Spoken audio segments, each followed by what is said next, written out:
ఇంతటి బరువైన satellites launch చేసేటప్పుడు ఇస్రో వాళ్ళు స్పేస్ ఎక్స్ వాళ్ళ సపోర్టు, ఏరియన్ స్పేస్ వాళ్ళ సపోర్ట్ తీసుకున్నారనమాట. ఏదైతే జీసాట్ 11 ఉందో జీసాట్ 11 లాంచ్ చేసేటప్పుడు ఇస్రో వాళ్ళు ఏరియన్ స్పేస్ సపోర్ట్ తీసుకున్నారు. అదేవిధంగా జీసాట్ 20 లాంచ్ చేసేటప్పుడు స్పేస్ ఎక్స్ వాళ్ళ సపోర్ట్ తీసుకున్నారనమాట. ఇప్పుడు కంప్లీట్గా మన ఇండిజినస్ వర్షన్ LMV-3 ద్వారా దీన్ని లాంచ్ చేస్తున్నారు. LMV-3 కొంచెం అడ్వాన్స్డ్ వర్షనే రేపు గగన్యాన్ లాంచ్ లో కూడా ఉపయోగిస్తారంట.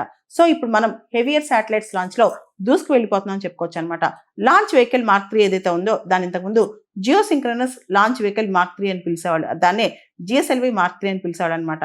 ఈ GSLV మార్క్ 3 అనేది సాలిడ్, లిక్విడ్ మరియు క్రయోజెనిక్ ఫ్యూయల్ బేస్డ్ ఇంజిన్స్ తో ఇది ఆపరేట్ అవుతూ ఉంటుంది. దీనిలో మనం చూస్తే కనుక లో ఎర్త్ ఆర్బిట్ కి సంబంధించి అప్ టు 8000 kgs వరకు ఇది బరువు తీసుకెళ్లగలదు అనమాట.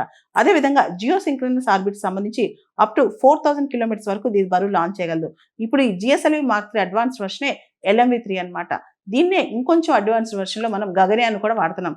సో ఇస్రో వాళ్ళు ఈ రోజు అతి బరువైన కమ్యూనికేషన్ శాటిలైట్ ఒకటి లాంచ్ చేస్తున్నారు స్వదేశీయంగా.